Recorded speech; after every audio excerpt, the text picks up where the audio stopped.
Hey guys, thanks for joining me here in the forest today, where I wanted to do a video for you on how I care for my axe in the field, how I look after it after each and every time that I use it. This is just for in the field purposes. I mean, I use a lot of the same equipment, the same sharpening stuff that I would use at home. It's just at home I keep a couple of different things. For example, I'll keep a mill file or bastard file at home if I ever want to do any reprofiling or really take some serious nicks and dings out of the blade. When I'm in the field, I don't carry that.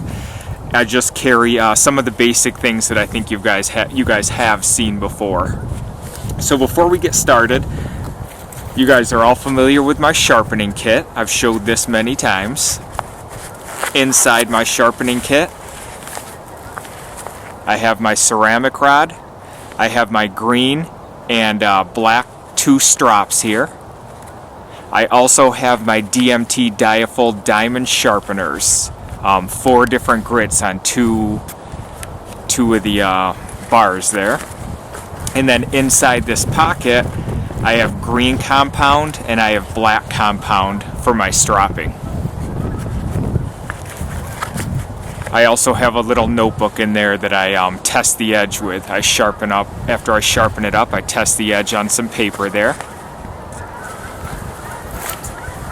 Depending on the condition of the axe, I also carry this here. This is a rust eraser, and they're very cheap online, guys. And this takes off some surface rust. If it's not too deep or too heavy or too pitted in there, this works just fine in the field.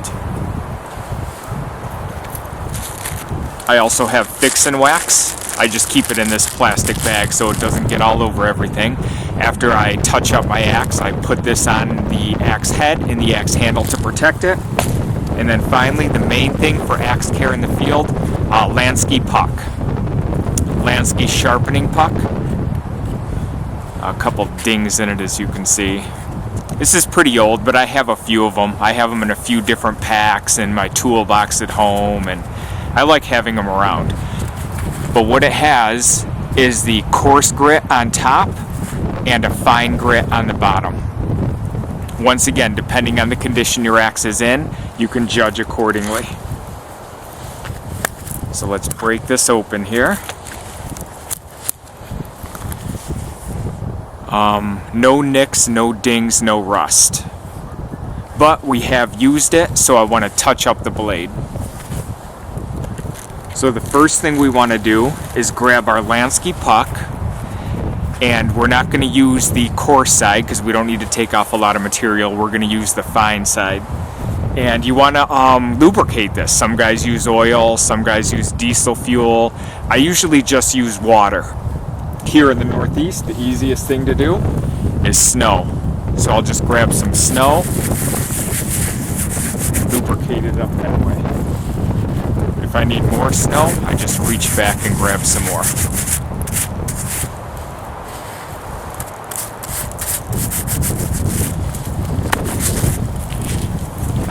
Okay, so what I do here, guys,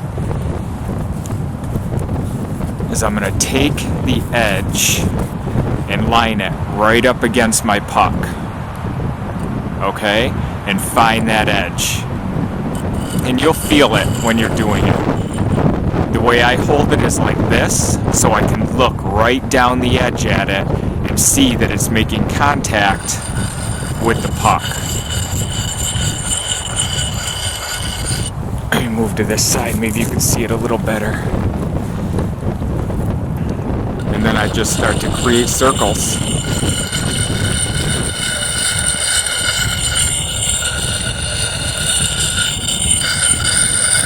And I go into the blade. So the way that I do it, there's 100 different ways that guys like to do this. The way I do it is to circle into the blade, into the edge. And I usually keep track. The way that I keep track is I'll go down, back, and then down again. Sometimes back again. So I'll start on this end. So I'll go down, back, and down again. And you'll feel that edge when you're doing it, guys. Down, back, down again. So I have it lined up right there, and you can set it, you can lay it flat and then tilt it to your edge. That's another way you can see it. Down, back, down again. That's just an easy way for me to keep track of it, guys, because I will lose track and have it come out uneven, and it's just not a good scene if I don't really pay attention and develop a way where I can keep track of it. So I'm going to put it in some more snow here and go one more round.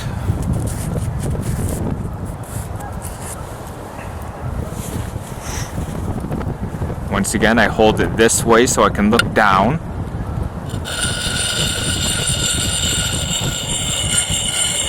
And I'm creating circles into the edge.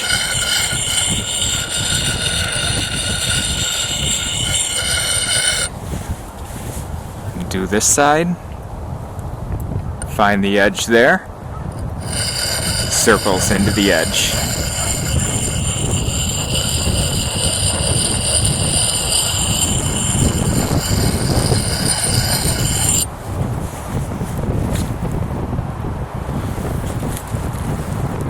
Okay, and just because I know the axe and I know what that Lansky puck does, that's going to be pretty good. And we'll do a full test here in a second for you. The next thing I'm going to grab out of my sharpening kit is our ceramic rod. Then I'm going to hold my ceramic rod. It's hard to tell with the gloves on, but I have each of my fingers on the bottom third. And I don't know if you'll be able to see it there, but I don't have my fingertips hanging off the edge on either side. I'm holding the bottom third of it. Then I'm just going to take my axe, once again find that edge. Not much pressure at all. When I'm doing this part, I'm actually barely using the weight of the head. Not the full weight of the head, but I'm letting the head do the work. I'm putting no extra pressure on it at all.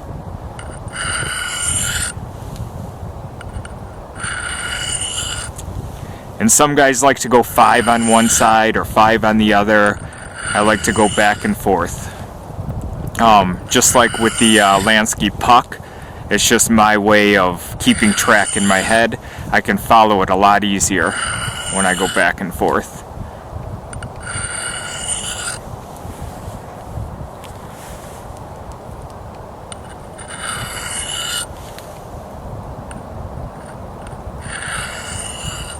Make sure you guys can see that okay. Okay, that's step 2. And then step number 3. So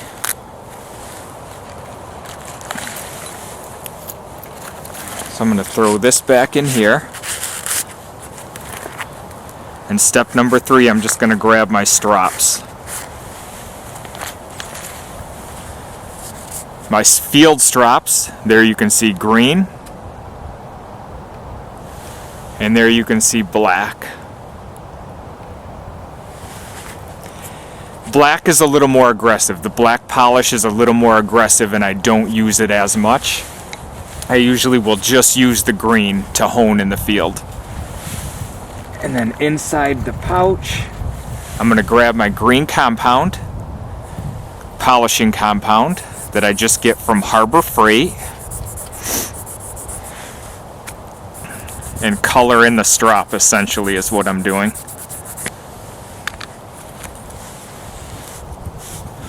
If you could see here, I'm going to wipe off the blade from the sharpening and the ceramic rod we just used.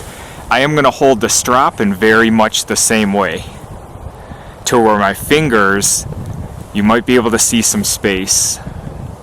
My fingers aren't in the direct path of the axe when I'm sharpening it.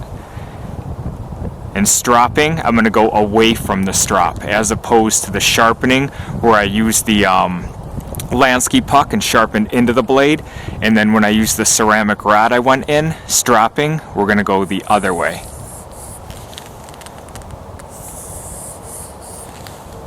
I start here, I come across, and then I lift it as we hit the end.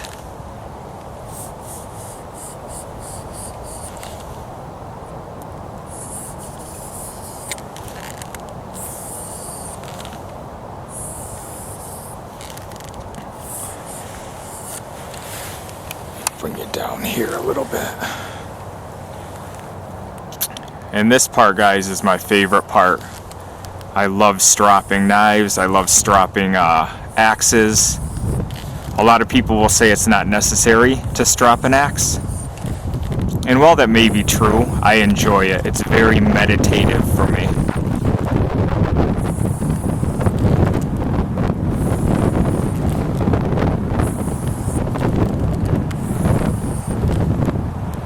And you can just judge. You'll start to feel it smooth out after a while. We're just removing burrs, anything that may be left over from sharpening. It just feels great. It's very satisfying when you're done to see that nice polished up edge. And I'm not using too much pressure at all, guys. Little bit more than with the ceramic rod. Okay.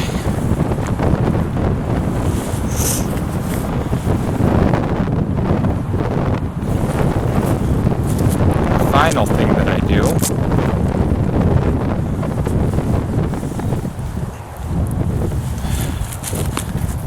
just want to test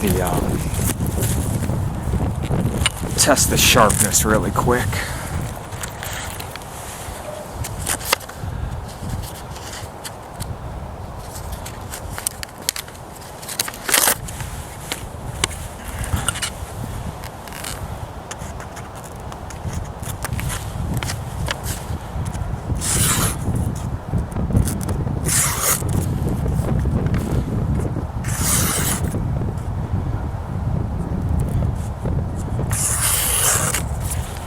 There we go, so that's looking good, guys.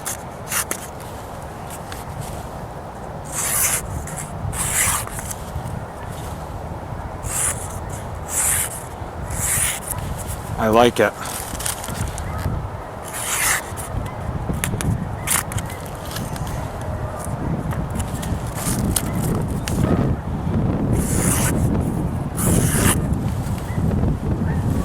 Okay, enough of that.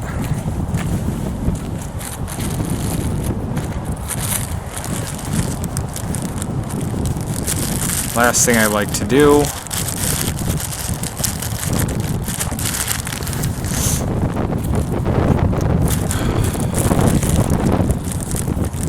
we have the coldest weather of the year blowing in here, guys, in the Northeast. It's been a mild winter. I don't know why I'm having a hard time with this plastic bag.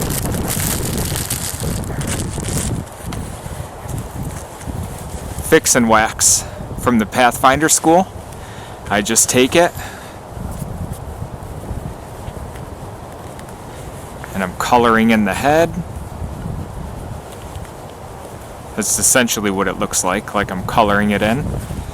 Then the handle, rub it on the handle. Put it up here. Then I'm just gonna work it in, guys. This is a good protectant.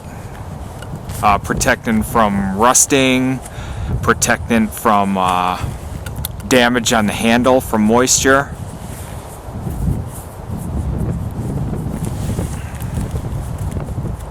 Just be very careful of the edge. I usually will come right up to the edge when I'm just doing this part, when I'm massaging it in.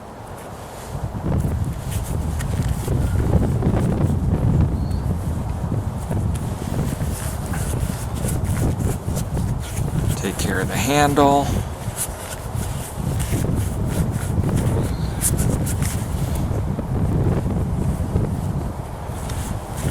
And then when I'm to the edge, being very careful, I just come up. You see that okay? I massage it up to the edge. Just to try to come in as little contact with the edge with my fingers as I can.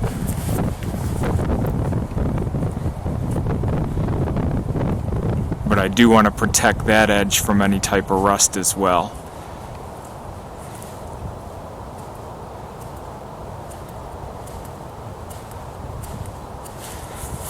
And there we go.